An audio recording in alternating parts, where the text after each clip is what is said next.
OneFM et Carac 2 présentent Revka, la rubrique Émile Frey Genève Acacia, plus qu'un agent BMW et Mini.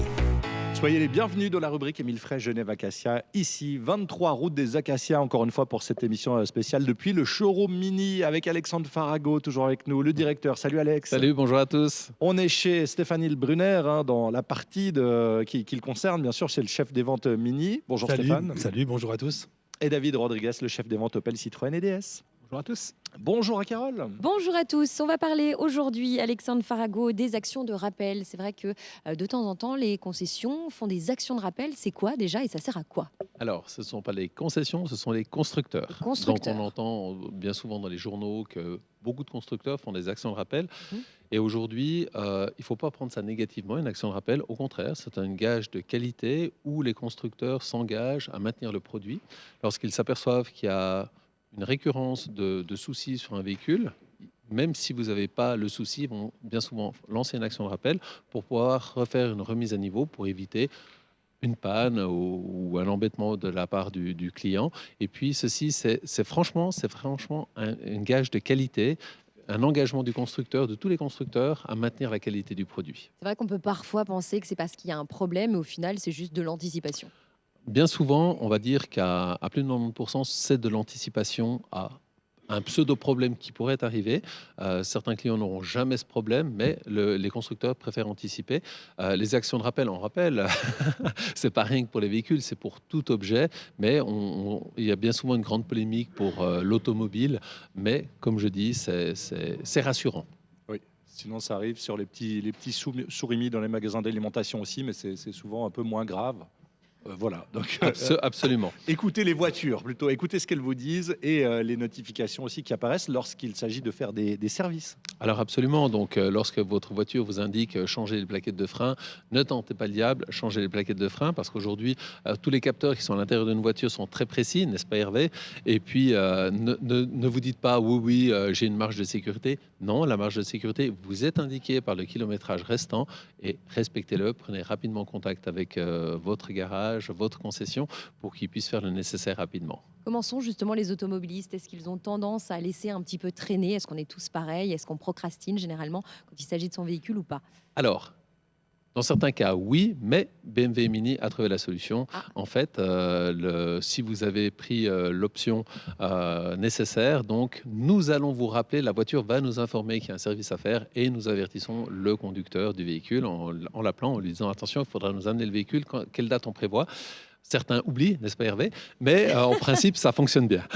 Je dois dire que c'est un service qui est très utile parce que moi je peux attendre encore longtemps avant de faire les démarches et quand on reçoit le petit coup de fil en disant votre voiture nous a dit qu'il fallait passer, du coup on passe, on prend rendez-vous directement et c'est une bonne chose. Merci beaucoup en tous les cas. On va revenir dans un instant et puis on va parler un petit peu des pneus, c'est la saison pour changer ces pneus été. À tout de suite.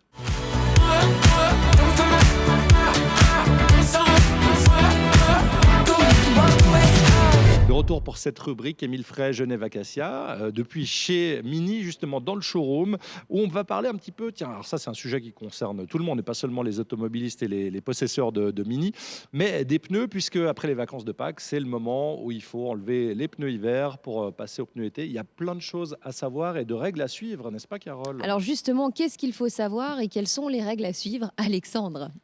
Alors, concernant le changement des pneus été-hiver, maintenant, ça va dépendre un petit peu de la profondeur de vos pneus hiver. Si ils sont à 4 mm, usez-les peut-être encore un petit peu parce que de toute façon, il faudra les changer pour une question d'efficacité. Et autrement, vous passez sur les pneus été. On va rappeler également qu'un pneu été, on demande moins de profil, mais toutefois, faites attention au phénomène d'aquaplaning. Et puis ça, David, qui est le champion des circuits, va vous expliquer ce que c'est que l'aquaplaning. Alors l'aquaplaning, c'est tout simplement la voiture, donc elle est quand même moins stable, elle glisse, surtout sur l'eau.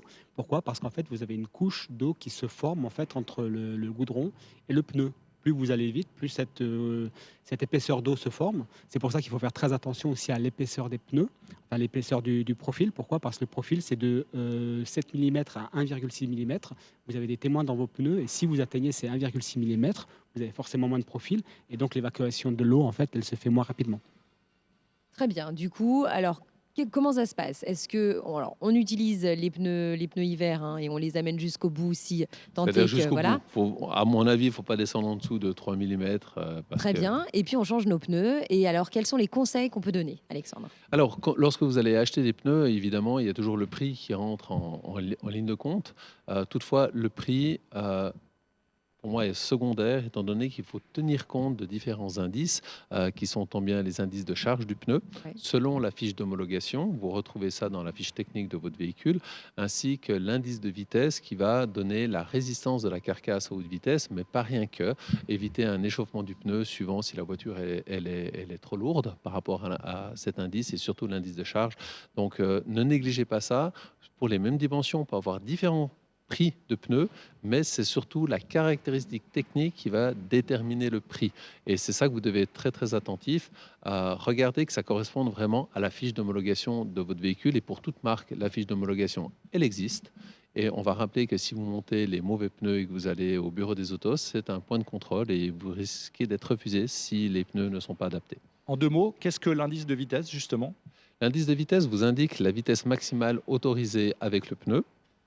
Et en fait, ce qu'il faut savoir, c'est que lorsque vous roulez, vous avez une déformation du pneu lorsqu'il revient à l'arrière, sur l'arrière. Donc, vous avez un flottement du pneu. Évidemment, vous ne le voyez pas à l'œil, mais à haute vitesse, vous le voyez. Et puis, ce qu'il faut savoir, c'est qu'à partir de vitesse d'environ de 130, 140, vous avez 1% de glissement de votre pneu sur la route. Il ne faut pas l'oublier. Très bien. Ça veut dire qu'il y a 1% qui reste sur le... Qui tourne dans le vide. Voilà, qui tombe. Absolument. Voilà.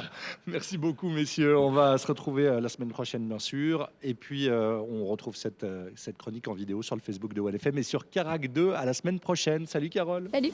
OneFM et Carac 2 présentent Resca, la rubrique Émile Fréjeunet Vacatia, plus qu'un agent BMW et Mini.